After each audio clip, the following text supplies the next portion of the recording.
Hello everyone, स्वागत छ सबैजनालाई। हजुरहरूले खिर खानुभयो कि भएन? हामीले त बिहानै खाइसक्यौँ बनाएर पनि। अनि यो भिडियो चाहिँ मैले अहिले एडिट गरेर हाल्दैछु। हजुरहरूले कति बेला बनाएर खानुभयो? मैले चाहिँ अर्ग्यानिक भाँडामा अर्ग्यानिक तरिकाले आगोमा पकाएर खाएँ। मलाई चाहिँ किनभने यस्तै खिर मनपर्छ कि पहिला सानोमा पनि आमाले चाहिँ यस्तै खिर बनाउनुहुन्थ्यो अनि कति मिठो लाग्थ्यो। अनि आज चाहिँ आफूले पनि त्यसरी नै पकाएर खान्छु भनेर मैले आगोमा बनाएर खाएको। यो भाँडा पनि मैले मेरो माइतबाटै लिएको हो, माइतमै बनाएको भाँडा हो कि पनि अर्ग्यानिक भाँडा हो। अनि यसमै पकाएको। यति मिठो भएको थियो कि कति मिठो मानेर खायौँ हामीले।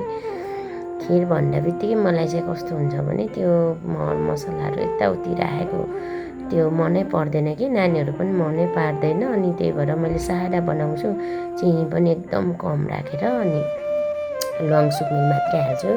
काजु किसमिसहरू मिसाइदियो भने चाहिँ नानीहरूले त्यो खाँदै खानुहुन्न, मनै पार्नुहुन्न कि एकातिर छुट्याएर राख्नुहुन्छ। अनि त्यही भएर मैले दुधमा मात्रै अलिकति चिनी हालेर अनि ल्वाङ सुकमेल राखेर अनि हल्का गुलियो बनाएर अनि बनाएको थिएँ। यस्तो मिठो भएको थियो। मिठो मानी खायौँ हामीले त।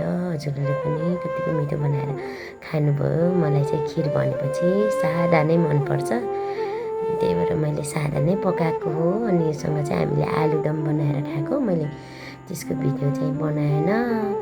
सबैजनालाई फेरि पनि ह्याप्पी श्रावण 15। बाई। मेरो भिडियो हेरिदिनु भएकोमा हजुरहरूलाई धेरै धेरै धन्यवाद। लाइक कमेन्ट पनि गरिदिनु होला। By by.